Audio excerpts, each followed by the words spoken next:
حمزه،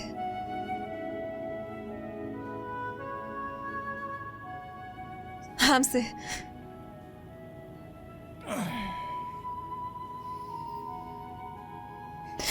حمزه، من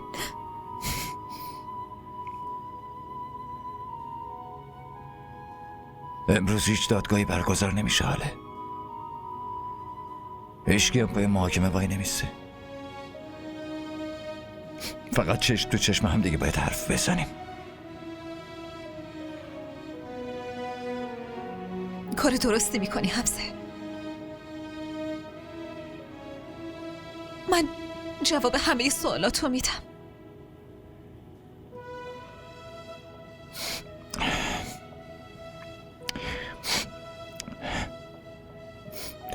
چه تضمینی وجود داره که الانم به هم راست بگی حاله؟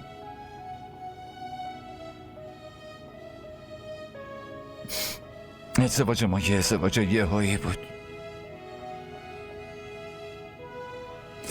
همینو بهش میگفتی مگه نه؟ نه، اینطوری نیست. جواب این همه مهر و محبتم. نه حمزه،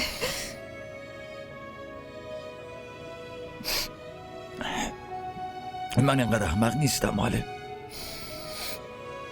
تا خیلی معصوم به نظر میرسی، واسه همین هیچ وقت نتونستم اون روی دیگت رو ببینم. فقط یه بار به هم میگفتی. به جای این که به زور با من عقد کنی خودم با خرم ازدواج تو انجام میدم. موضوع این نیست حمزه. موضوع همین آره. مامان خودم رو دروغگو فرض کردم و قولی که به خدا دادم عملی کردم.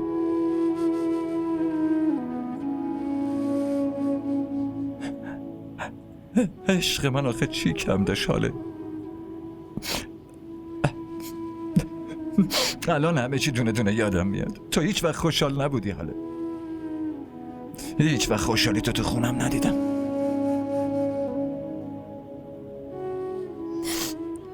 تو گفته بودی که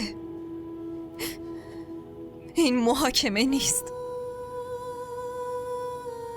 پس فرصت بده منم حرف بزنم. دیگه چی مونده که بخوای بگی؟ من هنوز هیچی نگفتم حمزه. این بغلت نشسته و داره چه داستانی سر هم میکنه حمزه؟ تو داری گریه میکنی؟ مرد گریه نمیکنه حمزه. نمیدونم که یه اشکام جاری شد. اصلا نفهمیدم. پسرم داره به خاطر تو گریه میکنه. به خاطر من نزنم.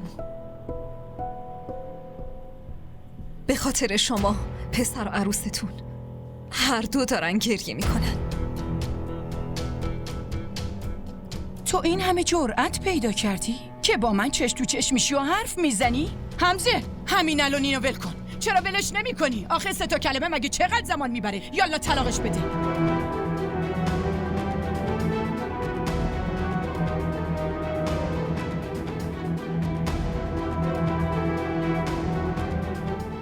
دیگه واسه چی منتظری؟ باز چه مدرکی میخوای؟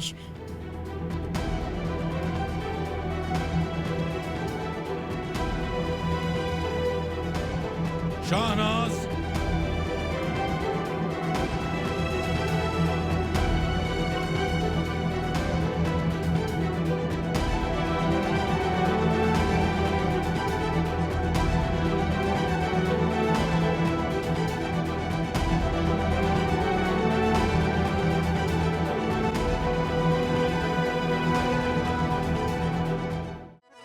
همراه ما باشید و فراموش نکنید که سابسکرایب کنید تا بهترین سریال ها را با دوبله فارسی از تلویزیون دیدی تیوی تماشا کنید.